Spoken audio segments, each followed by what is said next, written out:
Hello friends, good morning. ज्ञान विहार की online क्लासों में आपका स्वागत है। अपने उपसहस्रोधिक यौगिक पढ़ रहे थे। कौन सा यौगिक पढ़ रहे थे? उपसहस्रोधिक यौगिक। लेसन का नाम है उपसहस्रोधिक यौगिक। और उपसहस्रोधिक यौगिकों में अपना टॉपिक चल रहा था लिगेंड।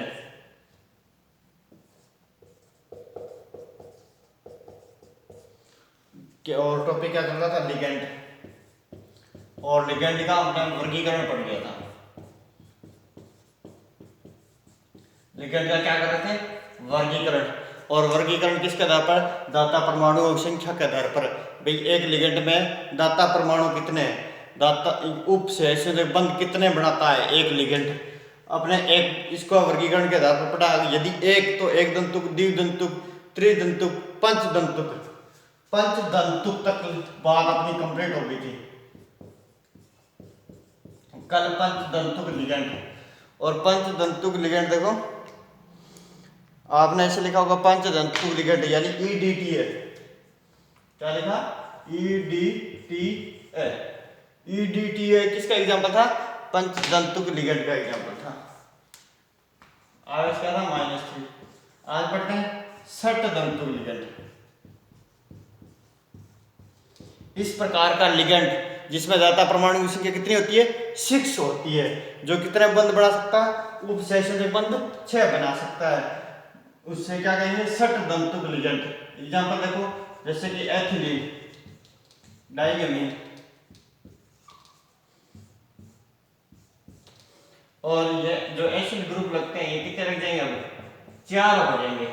4 हो जाएंगे तो अपने आप क्या बन जाएंगे? 4 तो उपसहस्रोधिक बंध कौन बनाएगा? ऑक्सीजन, ये एसिड ग्रुप बनाएगा। और 2 कौन बना लेगा? अमीन ग्रुप, नाइट्रोजन। नाइट्रोजन पर क्या पाए जाते हैं? एकांकी इलेक्ट्रॉन युग्म। किसका एग्जांपल लीजिए? षटदंतुक का।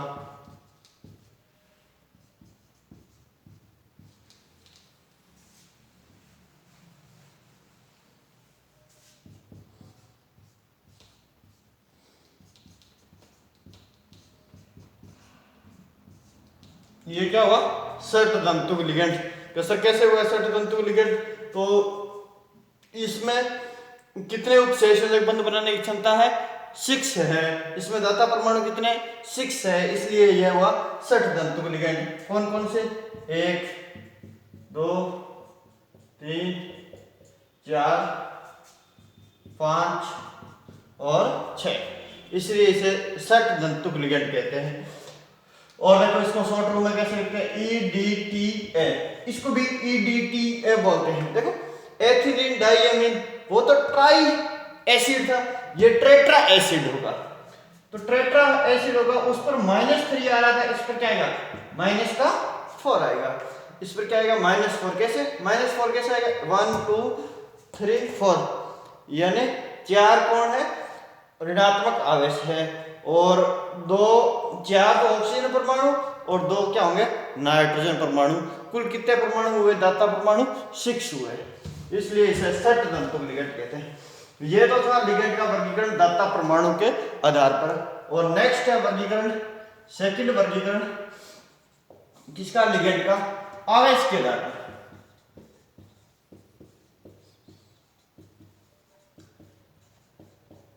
किसके आधार पर? आवेश के आधार पर। आवेश के आधार पर लिगेंड 3 प्रकार के होते हैं। कौन कौन से? ऋणात्मक लिगेंड। इस प्रकार के लिगेंड जिन पर क्या पाया जाता है? ऋणात्मक आवेश पाया जाता है, उन्हें ऋणात्मक आवेश पाया जाता है, उन्हें ऋणात्मक लिगेंड कहते हैं। जैसे देखो एग्जांपल आप जानते हो, फ्लोरो, क्लोरो, ब्रोमो, आयोडो। यहां पर अपने संकुल यौगिकों में ऋणात्मक लिगेंड, जब इन संकुल यौगिकों का नामकरण करेंगे, IUPAC नामकरण करेंगे, तो ऋणात्मक लिगेंड होते हैं। उनके अंत में, जैसे ऑर्गेनिक केमिस्ट्री में अपने लगाते हैं ना, कार्बनिक रासायनिक यौगिकों का नामकरण करते हैं, तो लिगेंड के अंत में क्या लगाते हैं? ऋणात्मक के अंत में ओ लगाते हैं। जैसे क्लोरो, ब्रोमो, आयोडो, इनमें क्या शब्द लगाएंगे? ओ की जगह इडो लगाएंगे। यानी इन ऋणात्मक लिगेंड के अंत में क्या लिखेंगे? इडो। क्या लिखूंगा? जैसे फ्लोरो है तो फ्लोरिडो, क्लोरीड, ब्रोमीड, आयोडीड, आयोडीड, हाइड्रीड, हाइड्रोक्सी,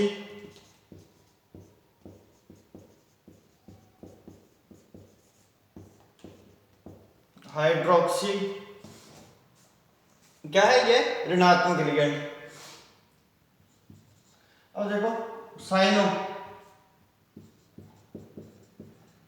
या साइनिडो, क्या है? साइनिडो, साइनिडो। अगर कार्बन बंध बनाएगा केंद्रीय धातु परमाणु के साथ तो साइनिडो। अगर नाइट्रोजन भी एकांकी इलेक्ट्रॉन युग्म होते हैं, नाइट्रोजन जब बंध बनाता है तो आइसोसाइनिडो, आइसोसाइनिडो, ठीक है ना। कार्बन बंध बनाता है तो क्या होगा? देखो साइनो की संरचना ये होता है, साइन 1 2 3 और यानी ये कार्बन क्या बनाएगा? केंद्रीय धातु परमाणु के साथ बंध बनाएगा, तब तो साइनो या साइनिडो। जब नाइट्रोजन बंध बनाएगा, नाइट्रोजन पर एकांकी इलेक्ट्रॉन युग्म पाए जाते हैं, नाइट्रोजन बंध बनाएगा तब आइसोसाइनो। इसी प्रकार ये NO2 नाइट्रो, नाइट्रो में कौन बंध बना रहा है केंद्रीय धातु परमाणु के साथ? ऑक्सीजन, सॉरी नाइट्रो, नाइट्रोजन परमाणु। दाता परमाणु कौन होगा? नाइट्रोजन। और यदि ऑक्सीजन बंध बनाए, ऑक्सीजन आगे बंध बनाए तो क्या होगा?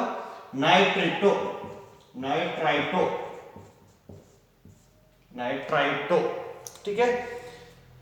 एसिटेटो, एसिटेटो,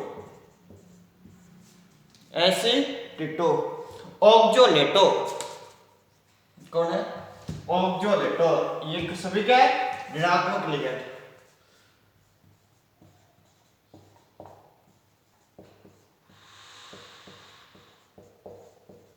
ऑक्सोलेटो, सल्फेटो, सल्फाइड, सल्फाइडो या सल्फाइडो।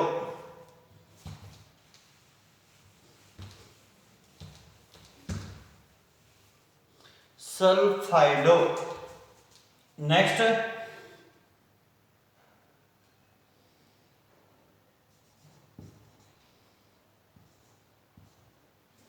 इमिडो, एमिडो, एमिडो -2 इमिडो। क्या है ये? ऋणात्मक लिगेंड। इमिडो, एजिडो, फास्फिडो, फास्फिडो। इस प्रकार मैं कह सकता हूं ये सभी किसके एग्जाम्पल है? ऋणात्मक लिगेंड के एग्जाम्पल है। बाकी कोई आएगा तो अपने आईपीसी नामकरण या जब यौगिक का निर्माण करेंगे, नामकरण करेंगे, इसके चैप्टर में आगे पढ़ेंगे तो और आ जाएगा एग्जाम्पल। कार्बोनेटो, एक और देख लो, क्या बोलूंगा इसे? कार्बोनेटो, कार्बोनेटो। ये हुए एग्जाम्पल किसके? ऋणात्मक लिगेंड के। किसके एग्जाम्पल हुए? ऋणात्मक लिगेंड के। दूसरा आ जाता है ऋणात्मक लिगेंड और दूसरा आ जाता है उदासीन लिगेंड। और उदासीन लिगेंड इंपॉर्टेंट है, अभी थोड़ा उदासीन लिगेंडों का ध्यान में रखना। दूसरा आवेश के आधार पर प्रकार कौन सा? उदासीन लिगेंड, जिन पर कोई आवेश नहीं पाया जाता।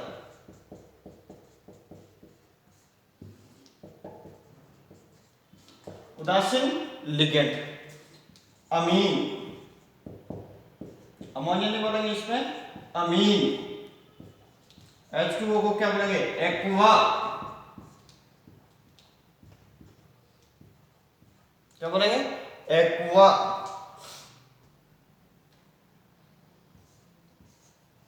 कोबाल्ट नहीं है ये, कोबाल्ट तो होता सी, ये ओ छोटा होता है, ये बड़ा है। कार्बोनिल, कार्बोनिल किस प्रकार का लिगेंड है? उदासीन लिगेंड है। किस प्रकार का लिगेंड है? उदासीन लिगेंड। इंपॉर्टेंट है भाई, ध्यान में रखना। कार्बोनिल किस प्रकार का लिगेंड है? उदासीन ligand. Ethylene diamine, ethylene diamine को मैं EN से लिखता हूं। किस प्रकार का एग्जांपल है? उदासीन लिगेंड का। फास्फिन,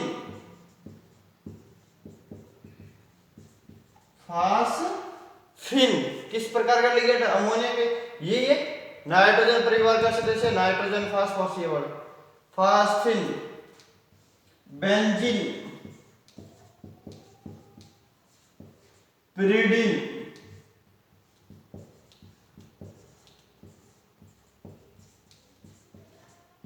पिरिडीन को PY से लिखते हैं। किससे लिखते हैं? पिरिडीन। एकांकी इलेक्ट्रॉनिक ग्रुप पाए जाते हैं। ये किस प्रकार के लिगेंड है? यह है उदासीन लिगेंड। किस प्रकार के? उदासीन लिगेंड। यह एग्जांपल हुआ आपके उदासीन लिगेंड के। अब तीसरा प्रकार है धनात्मक लिगेंड।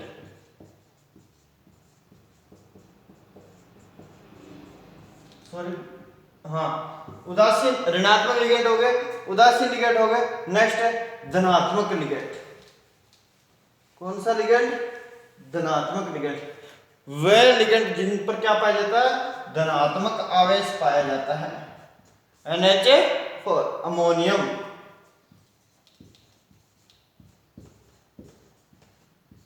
हाइड्रोजोनियम, हाइड्रोजोनियम। यह हुआ लिगेंड का आवेश के आधार पर वर्गीकरण। ठीक है, आवेश, इनको थोड़ा सा याद कर लेना। आवेश के आधार पर लिगेंडों का वर्गीकरण। नेक्स्ट, लिगेंड से संबंधित एक अपने वर्ड है उभय दंतुक लिगेंड। क्या कहते हैं? यह वर्गीकरण कंप्लीट हो गया। और थोड़ा लिगेंड से संबंधित शब्दावली है। उभय दंतुक लिगेंड, परिभाषा सुनो।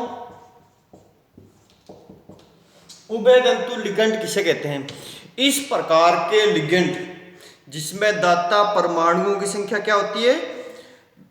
एक से अधिक होती है। दाता परमाणु एक से अधिक पाए जाते हैं, किंतु एक समय में केंद्रीय धातु परमाणु के साथ क्या बंध बना सकता है? एक ही बंध बना सकता है। एक ही बंध बना सकता है, उसे क्या बोलते हैं? उभय दंतुक लिगेंड। अब देखो, दाता परमाणु की संख्या एक से अधिक होगी, परंतु जब केंद्रीय धातु परमाणु के साथ बंध बनाने की बात आएगी, अगर एक से अधिक होगी तो एक से अधिक बंध बनने चाहिए, किंतु एक समय में एक ही बंध बना पाएगा, तो उसे क्या बोलेंगे? उभय दंतुक लिगेंड। जैसे एक बार और सुनो, उभय दंतुक लिगेंड की परिभाषा क्या बोलूंगा? जिसमें दाता परमाणुओं की संख्या एक से अधिक होगी, किंतु एक समय में केंद्रीय धातु परमाणु के साथ एक ही लिगेंड में उपस्थित एक ही दाता परमाणु क्या बनाएगा? बंध बनाएगा। कौन सा बंध बनाएगा? उपसहसंयोजक बंध बनाएगा। जैसे उभय दंतु लिगेंड का एग्जांपल क्वेश्चन आया हुआ है। जैसे कि उभय दंतुक लिगेंड का एग्जांपल कौन है? CN, sign. अगर देखो कार्बन बंध बनाता है, कार्बन बंध बनाता है उपसहसंयोजक, तब तो इसे बोलते हैं साइनो। अब देखो इसमें साइनो, इसमें कार्बन भी बंध बना सकता है और नाइट्रोजन पर भी क्या पाया जाता है? एकांकी इलेक्ट्रॉन युग्म, तो नाइट्रोजन भी बंध बना सकता है। नाइट्रोजन बंध बनाएगा तो यह कहलाता है आइसोसाइन। यौगिक को क्या बोलेंगे? आइसोसाइन। ठीक है, दाता परमाणु इसमें तो कार्बन है, इसमें नाइट्रोजन है। तो देखो, यानी लिगेंड के अंदर एक से अधिक दाता परमाणु उपस्थित है, किंतु बंध बनाने की क्षमता एक समय में क्या होगी? एक में ही पाई जाती है। नेक्स्ट देखो, इसी प्रकार नाइट्रो, NO2, नाइट्रो संरचना ये होती है।